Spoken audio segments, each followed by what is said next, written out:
আপনাদের এই আনন্দ, আপনাদের এই উচ্ছ্বাস, এটা হওয়াটা স্বাভাবিক।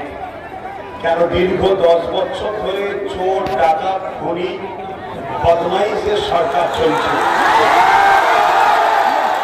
তাদের হাত থেকে আপনারা মুক্তি পাচ্ছেন, তাই আপনাদের একটা স্বাভাবিক আনন্দ হওয়াটা স্বাভাবিক।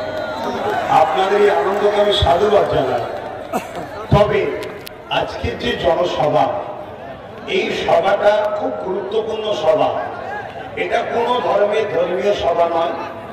এটা হলো আমাদের সবার 5 বছর ভবিষ্যৎটা কিভাবে চলবে, কাকে আমরা ভোট দেবো, কার সরকার বানাবো, কাকে আমরা ভোট দিলে নিরাপদে থাকবো, সেই নিয়ে একটা আলোচনা সভা। সেই আলোচনা সভায় জাতি, ধর্ম, বর্ণ নির্বিশেষে প্রত্যেকটা পশ্চিম বাংলার নাগরিককে, মা বাবাকে, দাদা দিদিকে, ভাই বোনকে, আব্বা আম্মুকে আমার আরেকবার আন্তরিক ভালোবাসা ও শুভেচ্ছা। মনে রাখবেন, রাজনীতি সেরা নীতি, শ্রেষ্ঠ নীতি, যে নীতিটা রাষ্ট্রকে নিরাপদে রাখা এবং রাষ্ট্রবাসীকে নিরাপদে রাখা। এটা কোনো ধর্মের জন্য হয় না, এটা রাষ্ট্রের জন্য হয়, রাষ্ট্রবাসীর জন্য হয়। তাই আমি আপনাদেরকে অনুরোধ করব, আমরা যখনই কোনো রাজনীতির ব্যাপার বুঝবো, তখন যেন ব্রেনে ধর্মটা না আসে, তখন ব্রেনে যেন রাষ্ট্রবাসী আসে। তবে কিন্তু আমরা কামিয়াব হব। আর না হয় আমাদের উভয়ে ধ্বংস হতে হবে। 90% মানুষ ধ্বংস হচ্ছে, 10% মানুষ মগর বাজাচ্ছে। এই কারণে আমাদের এটা মাথায় রাখতে হবে, একটা মানুষ যখন ক্ষুধার্ত থাকে, তাকে যদি বলা হয় তুমি মুসলিম, তোমার মনে হয় ক্ষুধার্ত হলে কম কষ্ট হয়, এমন কোন সিস্টেম আছে নাকি? হিন্দুর ক্ষুধার্ত লাগলে বেশি হয় না, মানুষেরই ক্ষুধার্ত লাগলে কষ্ট হয়। অতএব দিনকে দিন আমার ভারতবর্ষ সহ পশ্চিম বাংলা দিনকে দিন ধ্বংসের দিকে যাচ্ছে, শেষের দিকে যাচ্ছে। আমি একজন ভারতীয়, আমি একজন পশ্চিম বাংলার নাগরিক, আমি কোন রাজনীতির দলের কোন নেতা কর্মী নয়। আমি ওপেন বলছি, ইন্ডিয়ান সেকুলার ফ্রন্ট তৈরি করেছি আমি, কিন্তু এই দলের কোন পদে আমি নাই। আমি একজন নাগরিক হিসাবে, আমি একজন দেশবাসী হিসাবে, পশ্চিম বাংলার সন্তান হিসাবে, আমার পশ্চিম বাংলার মায়েদের ঘরে, আমার পশ্চিম বাংলার বাবাদের ঘরে, আমার পশ্চিম বাংলার ভাইদের ঘরে, আমার পশ্চিম বাংলার বোনেদের ঘরে, আমার পশ্চিম বাংলার পরের প্রজন্মকে বাঁচাবো কি করে এবং শোষিত, লাঞ্ছিত, বঞ্চিত, অপমানিত, সে হতে পারে হিন্দু, আদিবাসী, দলিত, মুসলিম, যেই হোক, আমার প্রিয় দেশবাসী পশ্চিম বাংলা নাগরিককে বাঁচাবো কি করে, তাই একটা নাগরিক হিসাবে এই জনসমুদ্রের মাঝখানে আমি আমার বুকের চাপা কষ্টের কথা আমি কোন দলের কেউ নয়, আমি নেতা হতে আসিনি, আমি লিডার হতে আসিনি, আমি একজন নাগরিক এসেছি।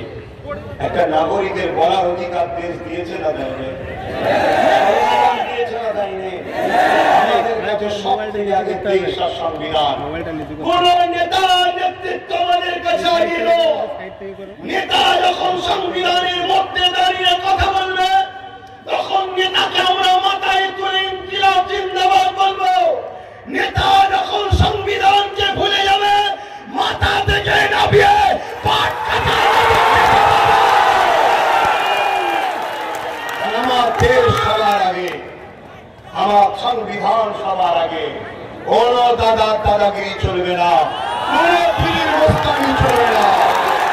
তুমি যে ব্যবসায়ী হও না কেন, দেশের সংবিধানের মধ্যে থাকো, স্যালুট করবো, কাঁধে করিলে ঘুরবো, ফুলের মালা দেবো, ভোট দেবো, তোমার হয়ে স্লোগান দেবো, জয় গুণগান গাইবো। আর তুমি সবার ভোট নিয়ে সেই গরিবগুলোকে মারার প্ল্যান করবে, এ বাংলায় নেতাজি চলে গেছে, কিন্তু নেতাজির উত্তরসূরি তো রয়ে গেছে। এ বাংলায় গান্ধীজি চলে গেছে, গান্ধীজির উত্তরসূরি তো রয়ে গেছে। এ বাংলায় হাফেজ তিতুমির বাসের কেল্লা চলে গেছে, কিন্তু তাদের উত্তরসূরি তো রয়ে গেছে। আমরাই তো সেই ভারতীয়।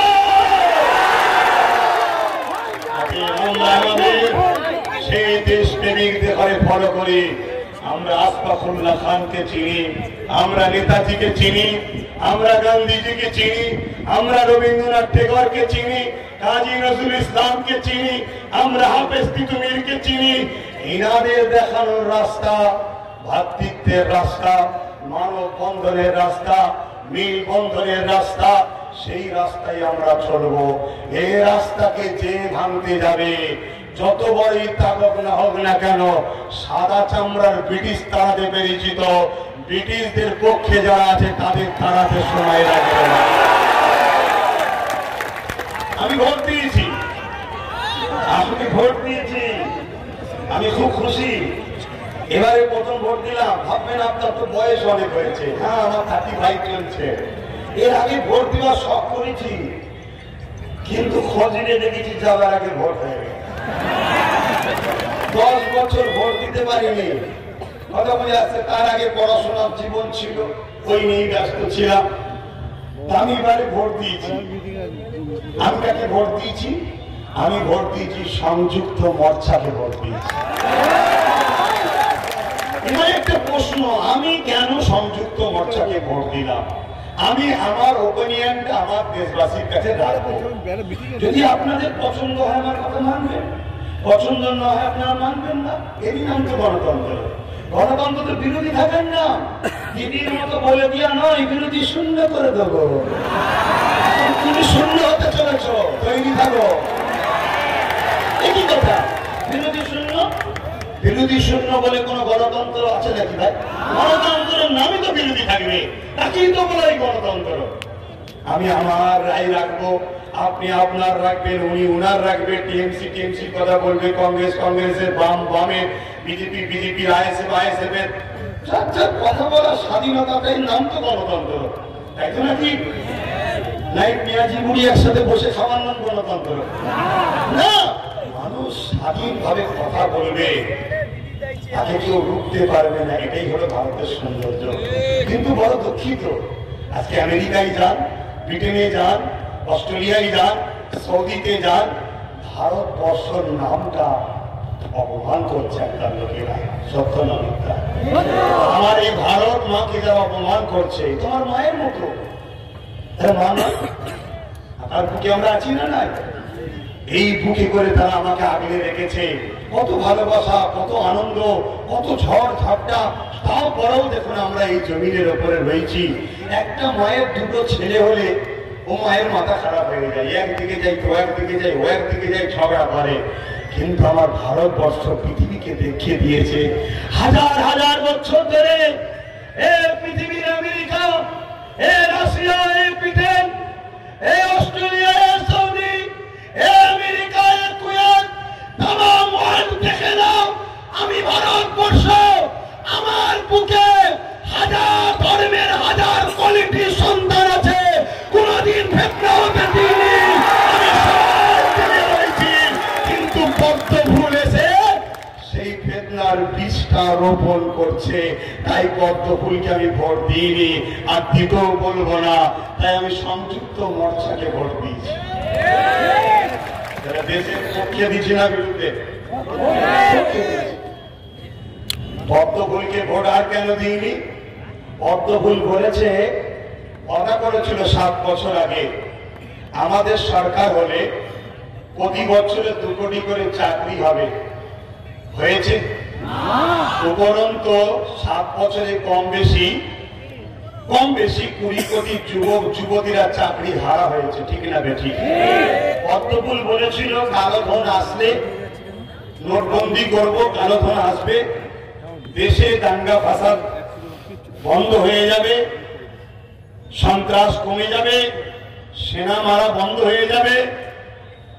তাদের কথা শুনে গরিব কৃষক, দিনমজুরি, সেলসম্যান, ট্রেনে হকারি করে, সব পয়সাগুলোকে জমিয়েছিল অল্প অল্প করে, কেউ মেয়ের বিবাহ দেওয়ার জন্য, কেউ বাচ্চার পরীক্ষা বড় শিক্ষিত হওয়ার জন্য, সব ব্যাংকে নিয়ে জমা দিল। কালো ধন তো আসলো না, উপরন্ত দেশবাসীর টাকাগুলোকে নীরব মোদী, ললিত মোদী, মোদী সব টাকাগুলো দিলে পালিয়ে গেল। গরিব আরো গরিব হয়ে গেল। কত লোকের মেয়ের বিবাহ ভেঙে গেল, কত মেয়ে আত্মহত্যা করে দিল, কত যুবক শখ করেছিল সামান্য পয়সা জমিয়েছে বিবাহের সময় একটু খরচ করব, সব টাকাগুলো চুরি করে নিয়ে পালালো। সে আর পয়সা নিয়ে বিবাহ করতে পারলো না। আর আজকের দিনে গরিবকে কে মেয়ে দেবে বলেন না? খারাপ নেবেন না ভাই, সত্য কথা। এই যে আমাদের সামনে মাস্টার সাহেব বসে আছে, এই শিক্ষক আন্দোলন করছে, 3.5 লক্ষ কম বেশি শিক্ষকের সঙ্গে মমতা ব্যানার্জি যে নাটকটা করলো, এই দিচ্ছি এই দেবো, এই দিচ্ছি এই দেবো, 9.5 বছর ধরে তাদের মধ্যে অনেকের বিবাহ হয়নি, ভেবেছিল চাকরিটা পেলে বিবাহটা করবো, লাস্টে তাদের লাইফটাই নষ্ট হয়ে গেল। এইভাবে আমাদেরকে বুঝতে হবে। পদ্মফুল বলেছিল, हर किसी के खाते में 15 लाख रुपए ऐसे ही आ जाएंगे। भाई अफसोस की बात, 5 साल के बाद किसी ने अमित शाह को पूछा, हाँ जी अभी तक 15 लाख तो नहीं आए। अमित शाह बोला ये तो एक जुमला था, चुनाव के लिए बोलना पड़ता है, सबको मालूम है किसी के खाते में पैसा नहीं जाने वाले। आज के अमित शाह बोलते सोनार बांग्ला बनाएंगे, की करे विश्वास करबो, जीतार पर बोलबो वो भी एक जुमला था। हमको बेवकूफ बनाएंगे। যারা একবার মিথ্যা বলে তাদের উপরে বিশ্বাস করাটাই সবচেয়ে বড় অপরাধ। পদ্মফুল বলেছিল ডিজিটাল ইন্ডিয়া করব, কিন্তু নদী নালাগুলো দেখুন এখনো নোংরা আবর্জনায় ভর্তি হয়ে আছে। পদ্মফুল বলেছিল গরিবি হাঁটাবো, কিন্তু ডোনাল্ড ট্রাম্প আসার সময় 100 কোটি টাকা খরচ করে দেয়াল দিচ্ছে কেন? গরিবদের ঘরে ডোনাল্ড ট্রাম্প দেখলে আমাদের অসম্মান হবে, অর্থাৎ গরিব মানুষ নয় পদ্মফুলের কাছে, এই প্রাচীর তুলে দিচ্ছে। আরে বোকা, ওই 100 কোটি কি গরিবকে দিবি, সব বাড়ি পাকা পাকা হয়ে যেত, কত দোয়া আশীর্বাদ করতো, মোদির গাড়ি আরো বড় হয়ে যেত। দোয়াতে মানুষ অনেক কিছু বড় হয়, ঠিক না? কিন্তু তা করলো না। এইসব কিছু দেখে আর দেখে আমি ভাবলাম না, পদ্মফুলকে ভোট দেওয়া যাবে না, তাই দিনই আপনাদের ঘরেও দিতে বলবো না। কেন? পদ্মফুল আসার পরে উত্তরপ্রদেশ থেকে শুরু করে, কাশ্মীর থেকে শুরু করে, হরিয়ানা থেকে শুরু করে, বোম্বাই থেকে শুরু করে, 2.5 থেকে 80 বছর বাচ্চা থেকে বুড়ি, আমাদের মায়ের যা নারী সমাজ সুরক্ষিত নয়, সে উত্তরপ্রদেশের পূজা বুলটা এখনো ইনসাফ পেল না। অথচ তার বাবা থানায় গিয়ে কেস করেছিল, থানায় তুলে নিয়ে যে পুলিশ তার বাবা কেমন মরে বলল, 2 দিন পরে মারা গেল, পূজা কিন্তু এখন ইনসাফ পেল না। তাই আমি মনে করেছি আমার বাংলার পূজার ইজ্জত চলে যাক, এটা আমি চাই না। আমার বাংলার আসিবার ইজ্জত চলে যাক, এটা আমি চাই না। তাই আমি পদ্মফুলকে ভোট দিই না। আপনাদেরকে বলবো পদ্মফুলকে ভোট দেবেন না। বলার অধিকার আমার দেশ আমায় দিয়েছে না, তাই মানবেন না মানবেন এটা আপনার স্বাধীনতা। কিন্তু মনে রাখবেন বেটি সবার ঘরে আছে, ছোট বাচ্চা স্কুলে যাবে, 2.5 বছরে ফিরে আসবে, কি কোনো গ্যারান্টি নেই। কেন? পদ্মফুল এটা কাজ করেছে। তারপরে পদ্মফুল কি করলো? দেশের তো উন্নতি ছেড়ে দিয়ে একটার পর একটা দেশের সম্পদকে বিক্রি করছে। এয়ার ইন্ডিয়া বিক্রি করলো না? 1,22,000 কম বেশি লোক চাকরি করে, তার মধ্যে 2,000 মুসলিম, বাকিরা রাম মুসলিম। যদি বলেন আপনি এটা বললেন কেন? না, পদ্মফুল বোঝায় মুসলিমদের টাইট করবো, আমাদেরকে ভোট দাও। হাকিকাতে কিন্তু আমাদের টাইটের নামে আমি যেটা দেখছি সবচেয়ে বেশি ক্ষতি করছে গরিব, হিন্দু, দলিত, আদিবাসীদের ক্ষতি করছে। আপনি আসামে যান, প্রচার করেছিল এনআরসি করে 2 টাকা 2 লাখ 2 টাকা আব্দুল করিম টাকার এটা করে দিতে পারে, তাই নাকি? হ্যাঁ, খুশি খুশিতে দিয়েছে। জিতার পরে দেখা যাচ্ছে 2 লাখের মধ্যে 15 লাখ হিন্দু বাঙালি মানুষদের পারে আমার মা বোন বাবাকে ক্যাম্পে করে দিয়েছে। আমি চাই না, কেননা মানুষের সংজ্ঞা আমার যেটা জানা আছে, দুটো হাত থাকার নাম নয়, দুটো পা থাকার নাম নয়, দুটো কান চোখ থাকার নাম মানুষের সংজ্ঞা নয়। মানুষ তাকে বলা হয় যে মানুষের কষ্ট দেখে কষ্ট পায়, সে হলো মানুষ। যে মানুষের কষ্ট দেখে কষ্ট পায় না, সে মানব রূপী অমানুষ ছাড়া অন্য কিচ্ছু না। তাই আমি হিন্দু, দলিত, আদিবাসী, সাঁওতাল বাদ দিয়ে নয়, আমি জঙ্গল মহল থেকে শুরু করে, গঙ্গা থেকে শুরু করে, কি বলে হিমলগঞ্জ থেকে শুরু করে যেখানে যেখানে গেছি, আমি একটা অরাজনীতি সংগঠন চালাই। তা থেকে মানব বন্ধন করি, মানব প্রেম করি। আমি শীতের সময় আসতে ছেলেদের ঘরে বলি যে তোমরা কম্বল নিয়ে যাবে, রাত্রিরে স্টেশনে যাবে, বাস স্টপিসে যাবে, বাজারে যাবে, কে কোন ধর্মের দেখবে না, গরিব যে শুয়ে আছে তার গায়ে চাপিয়ে দেবে। কেন আমি জানি আমায় যিনি বানিয়েছে ওনাকেও তিনি বানিয়েছে, ওনাকে যখনই কম্বল চাপাবো উনি হাসবে। পৃথিবীর কেউ না দেখো, ওনাকে যে বানিয়েছে তিনি কিন্তু দেখবে, তিনি খুশি হলেই আমার কামিয়াব হবে। এইভাবে দীর্ঘদিন কাজ করছিলাম, কিন্তু করোনার সময়, আমফানের সময় আমার ছেলেদের উপরে টিএমসি পার্টির লোকেরা এত জুলুম করেছিল। মালগুলোকে কেড়ে দিচ্ছে, চাল কেড়ে দিচ্ছে, তেলকল কেড়ে দিচ্ছে, মারছে। কি হলো? বলছে না শুধু আমরা করবো। তখন আমি ভাবলাম কোন পাওয়ারে করে দাদাগিরি দিচ্ছে দেখতো, আমার কাছে নেই, ওর কাছে আছে। ওরা লোক জড়ো করতে গেলে গাড়ি ভাড়া দিতে হয়, ওরা লোক জড়ো করতে গেলে বিরিয়ানি খাওয়াতে হয়, ওরা লোক জড়ো করতে গেলে কড়া পাউরুটি দিতে হয়। আর আমি যেখানে দাঁড়াবো সেখানেই পাগলের মতো মানুষ ছুটে যায়। আমাকে জোর দেখাচ্ছে কোন পাওয়ারে। আমি দেখলাম একটা জিনিস শুধু আমার কাছে নাই, যেটা ওদের কাছে আছে, সেটা হলো রাজ পাওয়া। তখন বললাম চল একটা রাজনীতির দল করি। এই আইএসএফ তখন তাই তৈরি করলাম, শুধুমাত্র জালিম জব্দ করবার, গরিবদেরকে হাসাবো, এটাই কাজ করা। কিন্তু এই দল তৈরি করে এই দলের প্রেসিডেন্ট করেছে একজন আদিবাসীকে, আর সম্পাদক। ভোট এসে গেল, খুঁজে বেড়াচ্ছি। ভোটটার পরে ভালো করে তালাশ করা হবে। খুব হাই এডুকেটেড একেবারে যুবক একটা হিন্দু ভাইকে আমি সম্পাদক করবো, তাই খুঁজে বেড়াচ্ছি। যাই হোক, এই হচ্ছে পদ্মফুলের ব্যাপার, তাই পদ্মফুলকে আমি ভোট দিই না। এবার চলে আসুন চূড়াফুল। চূড়াফুলকে ভোট দেবেন? চূড়াফুল বলতে বেশি হয়েই করলো কেন? মানে পদ্মফুলকে লোক চিনে ফেলেছে, চূড়াফুলটা চিনতে পারেনি, এখন চিনছে। তো আরো বেশি ভাইরাস। চূড়াফুলকে ভোট দেবেন নাকি? দেবেন? আমি দিইনি, আমি সংযুক্ত মোর্চাকে দিয়েছি। কেন চূড়াফুলকে দিইনি সেটা একটু বলছি শুনুন। এই বাংলায় পদ্মফুল ছিল? এই বাংলায় পদ্মফুল ছিল না? এই বাংলায় পদ্মফুল আনলো কে? জোরে বলুন, জোরে বলুন, জোরে বলুন। যারা মহিলাদের ইজ্জতের রেট 2000 লাগায় তাকে আর দিদি বলবেন না, মমতাই এসছে। শুনছেন? মমতা ব্যানার্জি বলেছিল না, একটা মেয়ে যদি বেউচিটি হয়, রেপ হয়ে যায়, তাকে 2 লাখ টাকা দেওয়া হবে। যারা মা বোনেদের ইজ্জতকে 2 লাখ টাকা মর্যাদা দেয়, তাকে দিদি বলার আর জায়গা নেই। মমতা এনেছে কে? আমার বাংলাটাকে দিয়ে ছেড়ে খেলা করলো। এই বাংলায় যখনই পদ্মফুল ফুটতে গিয়েছিল, আর আমার এই লাল দাদারা কি স্প্রে এখনো তো আমার জানা নেই, এমন স্প্রে করতো আর অমনি পদ্মফুলগুলো মরে যেত।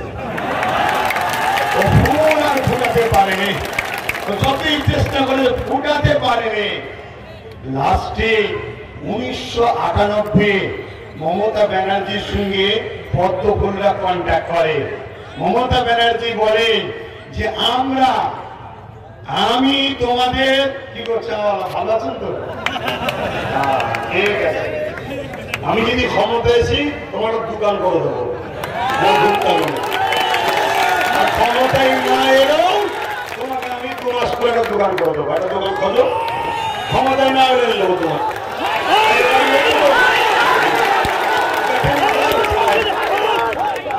প্রায় যেখানে দেখি সেখানেই যাই। যাই হোক, দোকান দেখেন আপনাকে দেবো। তো যে কথা বলছিলাম, আমার কথা আমার আম্মারা কাকিমারা কষ্ট পেয়েছে। কারণ আমাকে অনেক ষড়যন্ত্র চলছে, আমার মায়েরা কিছু খুঁজে পায়নি। লাস্টে বলছো ফুলপুরের কেউ নয়, বলছে ও ফুলপুরের কেউ নয়, ও শয়তান, ও কি বলে বাছাল ছেলে, ও চ্যাংড়া ছেলে, ও কি করে কালসা তুমি ডাইরেক্ট অ্যাটাক করছো কেন? তোমার দম থেকে রাজনীতি হলে আসো, আমার ফল্ট কোথায় আছে বলো। বিজেপি থেকে টাকা নিয়েছে। আচ্ছা আমি যদি বিজেপি থেকে টাকা নিই, কত টাকা নিয়েছি মমতা ব্যানার্জি তো বলতে পারবে? পারবে না? পারবে না? কেন পারবে? হ্যাঁ, এজন্য বলতে পারবে মমতা হলো সব থেকে বড় বিজেপি। দিদি বলেন কে? আমি প্রমাণ করতে দিচ্ছি, আমি প্রমাণ করে দিচ্ছি। তো না দেখলে তারিখ ফারিখ ভুলে অসুবিধা আছে, কারণ আমাকে ব্যাগ টার্গেট করছে তো তারিখটা দেখে দেখে বলি। একটু কষ্ট করো, ভালো লাগছে আপনাদের সঙ্গে কথা বলতে। এখান থেকে যাই তো আমি যাই। কোথায় গেলি রে বাবা? হ্যাঁ বেরিয়ে পড়েছে। হ্যাঁ দেখেন 1998 অটল বিহারী বাজপেয়ীর হাত ধরে যে সাদা শাড়ি পরে দেখছেন, ওটা আমি নয়, মমতা। দেখছেন? আর আজকে আমাকে বলছে আমি বিজেপির দালাল, আমি টাকা নিয়েছি। এজেন্ট কেন? এই বাংলায় কখনো পদ্মফুল ফুটতে পারেনি, তাই চেষ্টা করেছিল। আনন্দবাজার পত্রিকার ফ্রন্ট পেজে দেখুন, বিজেপিকে ফন্ডে এনে লড়বো, বক্তা হলো মমতা। দেখুন দেখুন, কথা বুঝে আসছে? চিন্তা করে দেখুন। তাহলে আমি যে বললাম যে বিজেপির টাকা দিয়েছি, তাহলে মমতা তো বিজেপি, ওই তো টাকা দিয়েছে, তো জানে কত টাকা দিয়েছে, বলুক না। কিন্তু আমি আপনাকে বলে দিচ্ছি, শোনেন, একটা একটা করে বলি শোনেন। 1999 সালে মমতা ব্যানার্জি বিজেপিকে 2টো সিট জিতিয়েছিল পশ্চিমবাংলায়। 1999 সালে বিজেপি সরকারের রেলমন্ত্রী ছিল মমতা ব্যানার্জি। 2000 সালে কলকাতার পূর্ব দখল করেছিল মমতা ব্যানার্জি, আর বিজেপিকে দখল করিয়েছিল। 2002 সালে উনি আবার বাজপেয়ী সরকারের দপ্তরহীন মন্ত্রী হন। 2002 সালে গুজরাটে যে অশান্তি হয়েছিল, মায়ের পেট কেটে বাচ্চাকে বার করে তরোয়ালে টাঙিয়েছিল। আরে মা মা হয়, সে আদিবাসীর মা হোক, হিন্দুর মা হোক, দলিতের মা হোক, আদি যে কোনো ধর্মেরই মা হোক, মায়ের মমতা এক হয়। সেই মায়ের পেট কেটে বাচ্চাদেরকে বার করে তরোয়ালে টাঙিয়েছিল। মমতা ব্যানার্জি পুষ্প পুরস্কার পাঠিয়েছিল তার জন্যে। মমতা ব্যানার্জি 2004-এ লোকসভা ভোটে বিজেপির সঙ্গে আবার জোট করে। 2006 সালে বিধানসভা নির্বাচনে ফের জোট করে। এইভাবে তিনি মণিপুর ছিলেন। মণিপুর কলিকাতা বিমানবন্দরে, বন্দরটা কার নামে আছে? নেতাজি সুভাষচন্দ্র বসু, আমাদের ভালোবাসার মানুষ, স্বাধীনতা সংগ্রামী তো নাকি। আজকে এই যে পতাকা উড়াচ্ছি, স্বাধীন ভারতের আনন্দ করছি, নেতাজির অবদান আছে না নাই? সেই নেতাজির নামকে যখন চেঞ্জ করবে বলছিল, মমতা ব্যানার্জি বলেছিল আমি সাপোর্ট রইল, নামকে চেঞ্জ করলে আমার আপত্তি নাই। এবং মণিপুরে 2019-20 যে বিধানসভা ভোট হয়েছিল, তাতে কংগ্রেস জিতে গিয়েছিল, বিজেপি হেরে গিয়েছিল। বিজেপি 2টো সিট কম করেছিল। মমতা ব্যানার্জি 2টো সিট বিজেপিকে দিয়ে, কংগ্রেসকে সরিয়ে দিয়ে বিজেপি সরকার তৈরি করেছে পাশের মণিপুরে। এর নাম হলো মমতা ব্যানার্জি। শোনেন, এই মমতা ব্যানার্জি আজকে বাংলার কিছু কিছু জায়গায় বলে বেড়াচ্ছে আমি বাংলায় নাকি এনআরসি করতে দিইনি।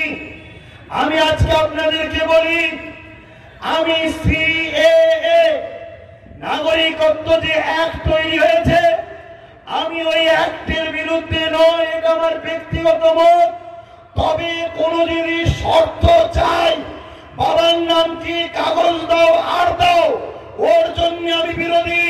বিনা শর্তে বাংলাদেশ থেকে আগত প্রত্যেকটা হিন্দু মা বাবাকে নাগরিকত্ব দিতে হবে, এটার পক্ষে আমি রয়েছি।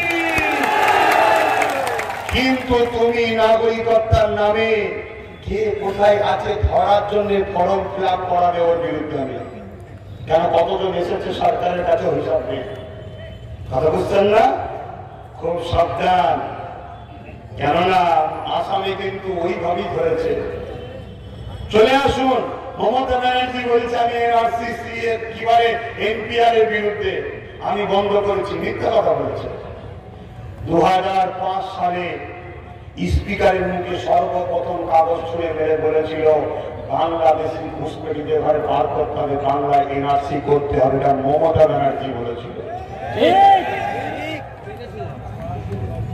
কথা বুঝে আসছে সেই জায়গায় আপনারা বলুন কিন্তু আমি আপনাদেরকে জানাই জাতি ধর্ম বর্ণ নির্বিশেষে এনআরসি এনপিআর হলে মুসলমানদের ক্ষতি হবে এরকম যারা বলবে ভুল এনআরসি এনপিআর হলে গরিবদের ক্ষতি হবে গরিবটা মুসলমান হলেও ক্ষতি গরিবটা হিন্দু হলেও ক্ষতি গরিবটা আদিবাসী হলেও ক্ষতি গরিবটা ব্রাহ্মণ হলেও ক্ষতি কেন এই বিজেপি আর মমতা এর গরিবটা করে রাখবে না তাই আসামে যে 14-15 লক্ষ বাঙালি হিন্দু আছে গরিব হওয়ার জন্য বিপদে পড়েছে তাই আমি আমার বাংলার সন্তানদের বলবো বাংলার মায়েদের বলবো আসামে আমরা ঐক্যবদ্ধ হই এই বাংলাতে বিভিন্ন দিকে দাঁড়িয়ে সংযুক্ত রাষ্ট্র সরকার আমরা তৈরি করব কেন এই গরিবদের ঘরে বাঁচাতে হবে এনআরসি হলে গরিবরা বিপদে পড়বে একটু এনআরসি লে বলবো অসুবিধা হচ্ছে এনআরসিটা হলো একটা ধোকা দেওয়ার ব্যাপার কেমন যদি বলেন মানুষকে ধোকা বানাচ্ছে সবচেয়ে প্রথম কথা হচ্ছে একটা টোপ মাছ না হলে টোপ না হলে মাছ খাবে না কিছু খারাপ ভাববেন না বুঝাবার জন্য বলছি হিন্দু ভাইদের ঘরে মায়েদের ঘরে মাছ হিসাবে ব্যবহার করছে আর মুসলমান হচ্ছে ওই টোপ মুসলিম তারাও মুসলিমদের নাগরিকত্ব এটা হলো টোপ টোপের ভিতরে আছে এনআরসি অর্থাৎ বংশী ওই টোপটা না দিয়ে তো খাবে না মাছ খাবে কি যারা গরিব মানুষ তাদের ঘরে চেয়ে সেই ভুলভাল ইতিহাস শুনিয়ে তাদেরকে টোপ দিচ্ছে আরো খাও খেয়েই দেখবে মুসলমানগুলোকে তাড়িয়ে দেবো আরে যদি বাংলা হিন্দু দলিত আদিবাসী বিশেষ করে হিন্দু মা বোনেরা যদি এনআরসির সময় রাস্তায় না নামতো তখন আইন তৈরি হয়েছিল মুসলমানদের বোঝা দরকার তখন তোমাদের ঘরে মেরে সাফ করে দিত আমরা হিন্দু নেবে থাকি আমার হিন্দু মা বাবেরা 10টা নেমেছিল আমাদের আগে তারা ছিল তাই তারা মারতে পারবে না হয় তখনই প্ল্যান করেছিল আমাদেরকে মারার এই বিভাজন কখন আমরা বাংলায় করিনি এটা একটা টোপ দেওয়া হচ্ছে শেষ কথা তাহলে জোড়া ফুলকে কি ভোট দেওয়া যাবে কেন দেওয়া যাবে না পদ্ম ফুলকে আনলো কে জোড়া ফুল কথা বুঝে আসছে আপনি জোড়া ফুলের যে কন্ট্রাক্টটা 1997 কিন্তু 2011 কন্ট্রাক্টটাই কামিয়াব হলো মমতা ব্যানার্জি সরকার তৈরি করলো কিন্তু জোড়া ফুল তখন বিজেপি বললো আরে তোমাকে পয়সা দিলাম পদ্ম ফুল ফুটাবার তুমি জোড়া ফুল ফুটাচ্ছ কেন তখন দিদিমণি বলল যদি প্রথম চান্সেই পদ্ম ফুলের কুড়ি বেরোতো তাহলে ওই লালেরা আর কংগ্রেসেরা স্প্রে করে মেরে দিত জোড়া ফুল ফুটিয়েছি এই ফুলের এমন একটা সিস্টেম আছে একটু অপেক্ষা করো একটু অপেক্ষা করো এই জোড়া ফুলের যত বয়স বাড়বে যত দিন বাড়বে যত সময় বাড়বে আস্তে আস্তে জোড়া ফুলটা পদ্ম ফুলে পরিণত হয়ে যাবে আপনি দেখুন এই জোড়া ফুলে ফুটেছিল কে লকেট চট্টোপাধ্যায় চ্যাটার্জি সে প্রথম জোড়া ফুলে আস্তে আস্তে বয়স অতি হয়ে গেল পদ্ম ফুলে মকল রায় জন্মেছিল মানে প্রতিষ্ঠিত হয়েছিল চূড়া ফুলে বড় হতে হতেই হয়ে গেল পদ্ম ফুলে। আপনি দেখুন নীতিশ পরামানি চূড়া ফুলে যেই বয়স বলল পদ্ম ফুলে, শোভন চট্টোপাধ্যায় চূড়া ফুলে যেই বয়স বলল অমনি পদ্ম ফুলে, অর্জুন সিং মাথায় টুপি দিয়ে ইফতারও পর্যন্ত বসেছে চূড়া ফুলে, এখন ওই পদ্ম ফুলে চলে গেছে, কেন বয়স হয়ে গেছে।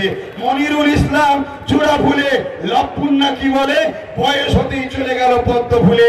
সৌমিত্র খান চূড়া ফুলে বয়স হতেই পদ্ম ফুল। দুলাল বাবু দুলাল বর চূড়া ফুলে বয়স বাড়তেই পদ্ম ফুলে। এইভাবে দেখা যাচ্ছে শুভেন্দু অধিকারী মাথায় টুপি দিয়ে উনিও দোয়া করেছে, বয়স বাড়তেই চলে গেছে পদ্ম ফুলে।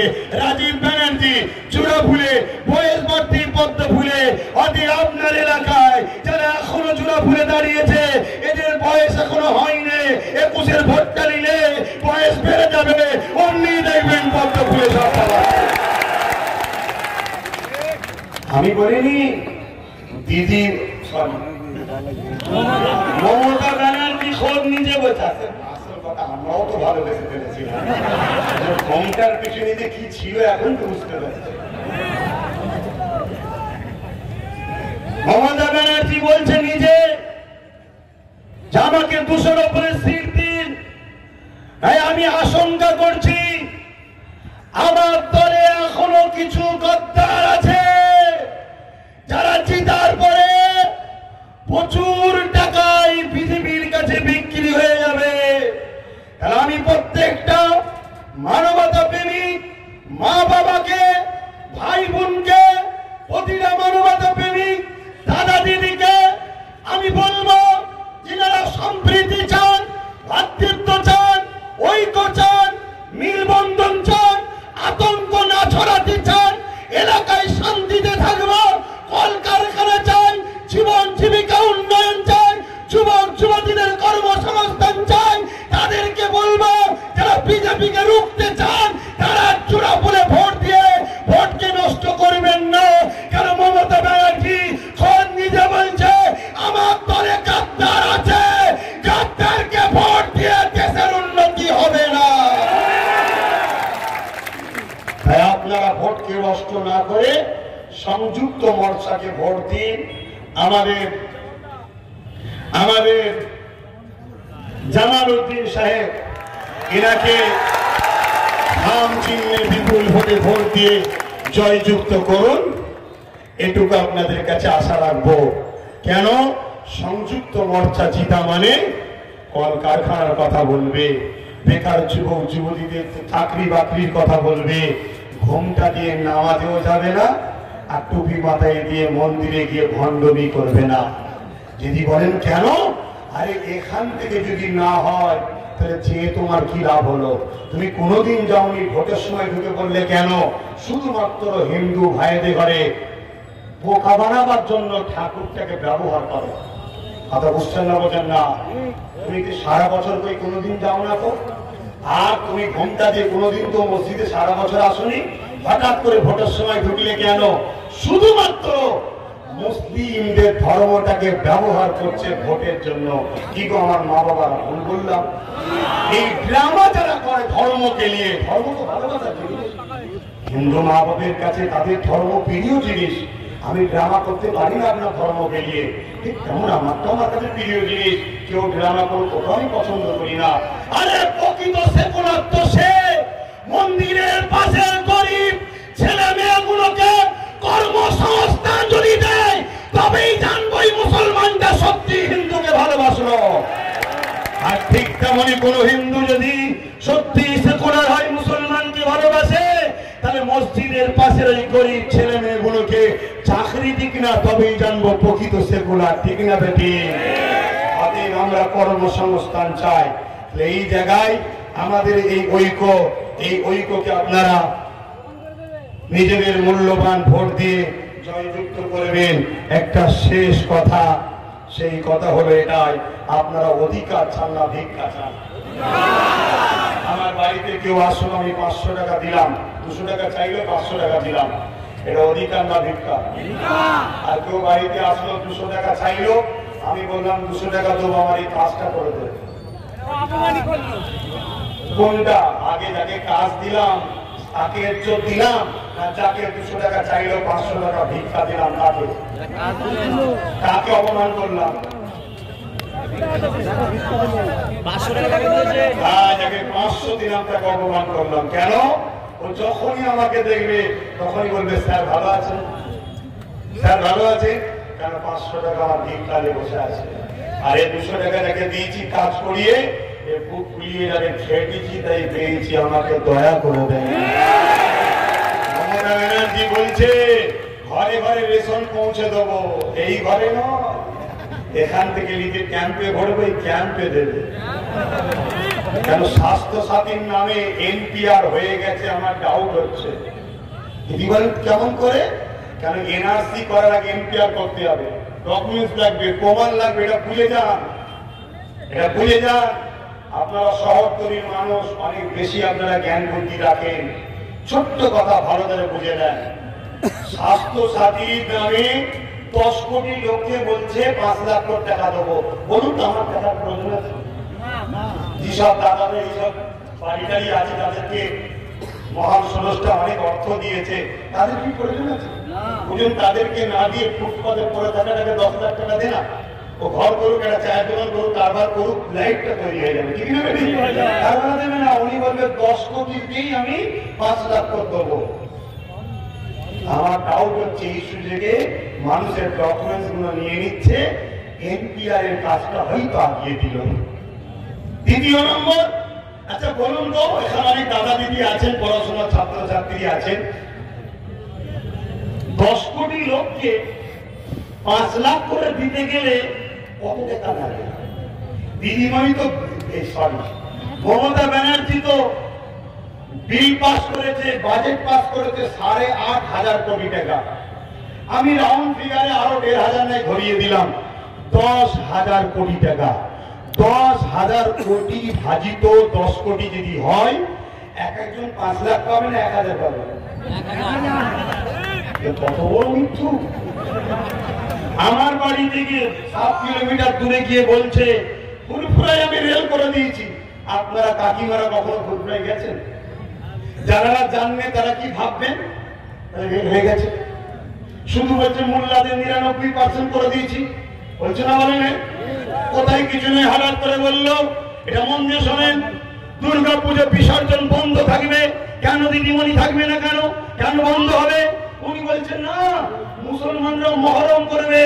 কোন মুসলমান বলেছিল মমতাকে?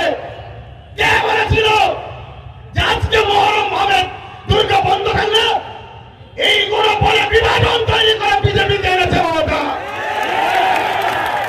এটা না বললে বিজেপি ঢুকতে পারবে না। আজকে কেউ একজন দালাল বলছে যে আমরা নাকি কলকাতা মিনি পাকিস্তান, যে বলছে জুটানো দরকার আছে। কেন আমরা ভারতীয়, আমরা পাকিস্তানি নয়। আমরা প্রয়োজন হলে পাকিস্তানকে দখল করবো। আমরা একচুল পরিমাণ নিতে দেবো না। তোমাকে কে বলার অধিকার দিল? এইগুলো বলিয়ে বলিয়ে বিজেপিকে টোপ দিচ্ছে। তোমরা প্রচার করো, মুসলমান দেখেছো কলকাতাকে পাকিস্তান বলে ফেলছে, যাতে করে বিজেপি আসতে পারে। এটা হলো মমতা ড্রামা। আজকে আমার বাংলায় কত শান্তিতে ছিলাম, ফেতনা ফাসাদে ভরে গেল, চাকরি নেই, কারখানা নেই, সব বন্ধ হয়ে গেল। সিঙ্গুরে যদি বা বামফ্রন্টরা কারখানা তৈরি করছিল, টাটা কারখানা, উনি যে একদম রাস্তায় বসে বন্ধ, কারখানা বন্ধ। কারখানা বন্ধ কি না? চাষের জমি কয়েকজন যারা গরিব হয় তারা একটু বোঝে কম। আবার দ্বিতীয় নম্বর কথা, তাদের মেশিন দেখি ভয় দেখায়, যারা বলবো শুনি মেরে 2 লাখ টাকা ওখানে যে বসবি, আমি চাষ চাই না, এই কি বলে কারখানা চাই না। কি সে বেচারি নিরীহ মানুষগুলো জানের জন্য কে বসে গেল, বললে কারখানা হবে না, কারখানাটা তুলে দিল। এখন আবার বলছে আমি নাকি 20 একর জমিতে কারখানা করব। তোমাকে সুযোগ দিতে তারপর তো করবে, আর সুযোগ করবো না। ঠিক না বেঠিক? আমার বাবা মারা কি বলছেন, কাকিমারা দাদা দিদিরা কি বলছেন? আর সুযোগ দেবেন? সুযোগ দেবেন?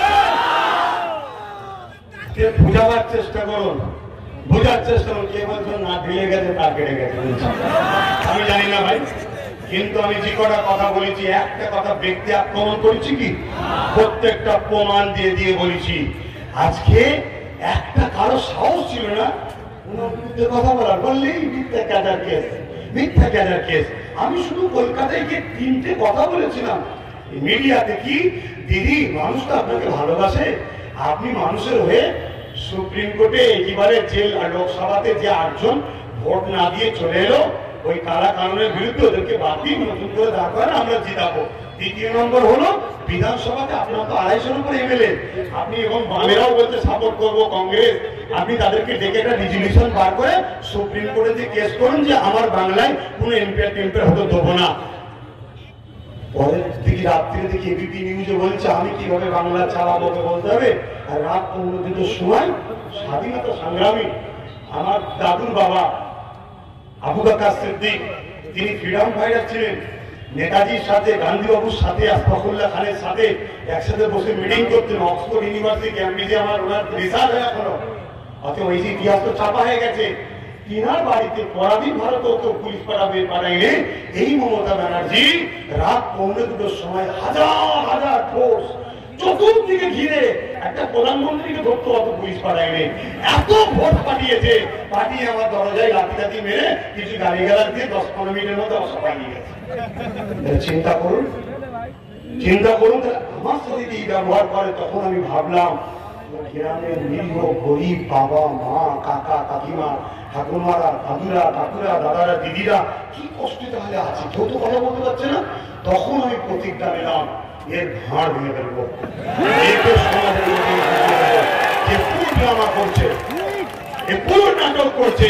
এই বলে আমি নামলাম, নামতে নামতে নামতে নামতে দেখলাম নন্দীগ্রামে নাকি ওনাকে কে ফেলে দিয়েছে, ওনার পা ভেঙে গেছে। কখন বলছে, কখন দেখলাম ডান পাটা ভুলা, আবার বলছে পা পাটা, বুঝাচ্ছে। তারপরে এক্সরেটা কোনো দেখাতে পারেনি।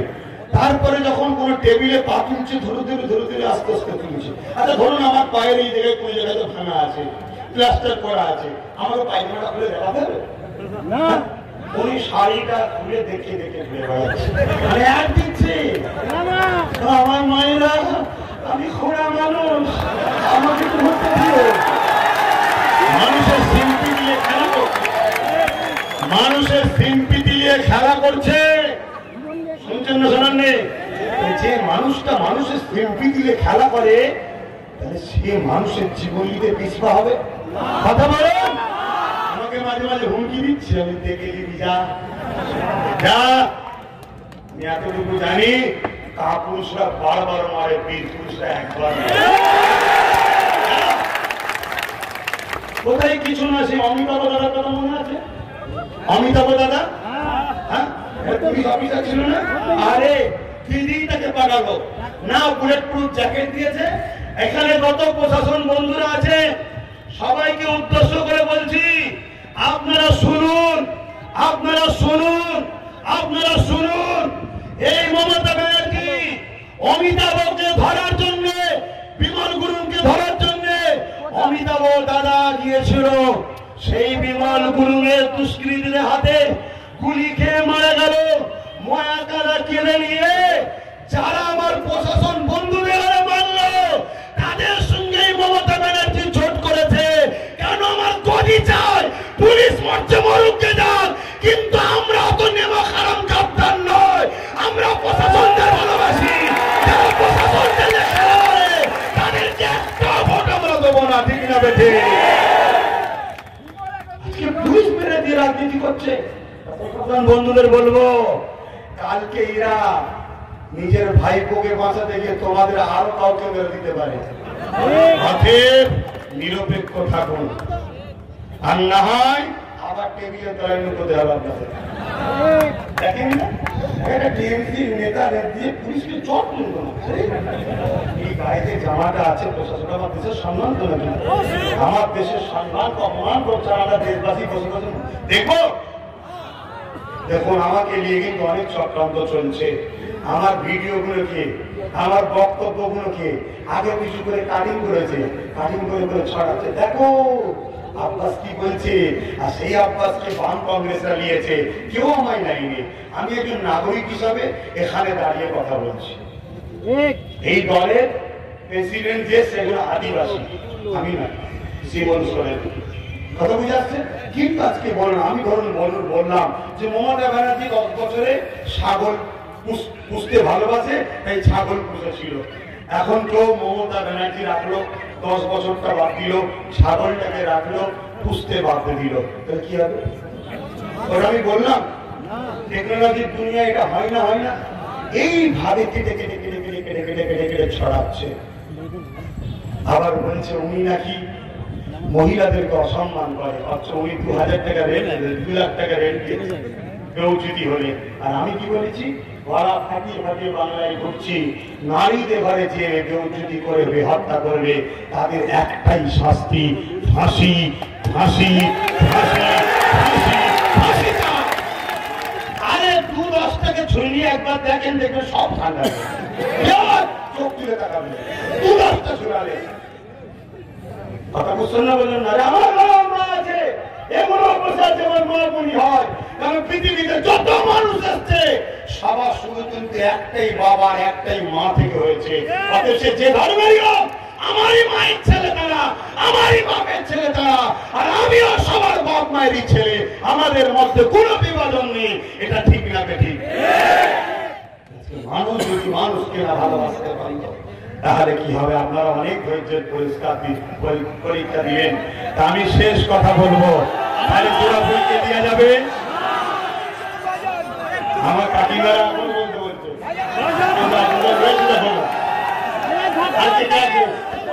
না, আমি যুদ্ধের ঘোড়া, রেস্টেন্ট নয়, সারা রাত চালিয়ে দেবো।